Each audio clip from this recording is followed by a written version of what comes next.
মেহেদি ভাই, এই একজো ফিল্টার 2017 মডেলের গাড়ি যারা হচ্ছে পার্সোনাল ব্যবহার করতে চাচ্ছে অথবা বিজনেসের জন্য, তাদের জন্য বেস্ট একটা গাড়ি হতে পারে টয়োটা এক্সিও। আচ্ছা, এইটার মডেলটা কত বলেন তো? এটার মডেলের হচ্ছে 2017 নিউ শেপ। আচ্ছা, আর রেজিস্ট্রেশন ইয়ারটা কিন্তু 2022, ফার্স্ট পার্টি অনারের গাড়ি।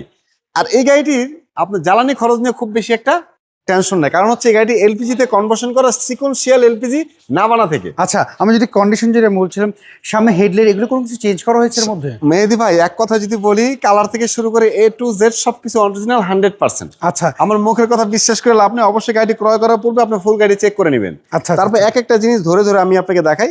সামনে ফ্রন্টের হেডলাইটটি 100% অরিজিনাল, গ্রিলটি 100% অরিজিনাল, কালার অরিজিনাল। আচ্ছা, আপনি যা কিছু দেখতেছেন 49 সিরিয়াল। মজার বিষয় কি জানেন? এই যে দেখেন, একটু লক্ষ্য করেন, 49 সিরিয়াল মানে সর্বোচ্চ সিরিয়াল এটা। এটার আচ্ছা, ওকে।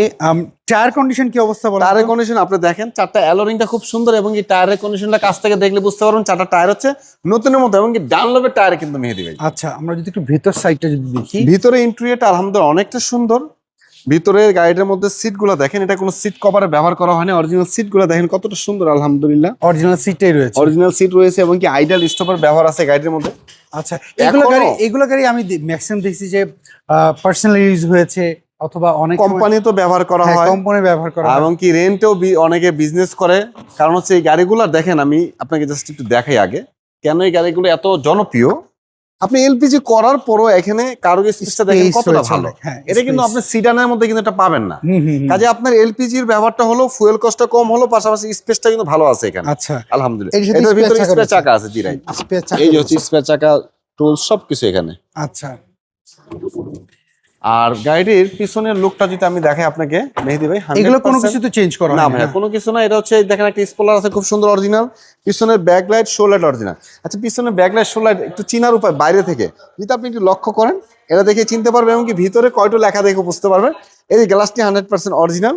গাড়িটার পিছনে যা কিছু আছে সামনে পিছনে সবই কিন্তু আলহামদুলিল্লাহ অরিজিনাল গাড়ির সাথে বিল্ট ইন। আচ্ছা, টায়ার কন্ডিশন এই দিক দিয়ে চারটা টায়ারের কন্ডিশন ভালো আছে, আর অ্যালোরিং গুলো সুন্দর। আচ্ছা, গাড়িটার মধ্যে আপনার হচ্ছে কি স্টার্ট গাড়ি, আইডিয়াল স্টপ পেয়ে যাবেন গাড়িটির মধ্যে। টোটাল গাড়িটি মাইলেজ রান করছে হচ্ছে আপনার 68,000 কিলোমিটার, মেবি আচ্ছা। 51,000 কিলোমিটার, সরি। আমি যদি একটু ইঞ্জিন রুমটা দেখি, জি অবশ্যই। রহমান ভাই, যদি কারোর এটা পছন্দ হয়, ওনারা যদি একটু চেক আপ করে নিতে চায়, আপনি যেমনটা বলছিলেন, হ্যাঁ হ্যাঁ অবশ্যই মেহেদি ভাই, উনি তো ওনার মতো চেক আপ করে নিতে পারবে। 100% ওনার মতো করে চেক করে নিতে পারবে। এটা ইঞ্জিনের রুমটা দেখতে চাইছেন তো আপনি একটু দেখেন। শোরুম থেকে যখন আপনি একটা রিকন্ডিশন গাড়ি, মেহেদি ভাই আপনি তো অ্যাভেলেবেল রিকন্ডিশন গাড়ি রিভিউ করেন না? রিকন্ডিশন গাড়ি ইঞ্জিনের লুক আর এটার লুকের মধ্যে খুব বেশি একটা কি পার্থক্য না, মনে হচ্ছে খুব আপনার বেশি কাছে? একটা পার্থক্য না। পার্থক্য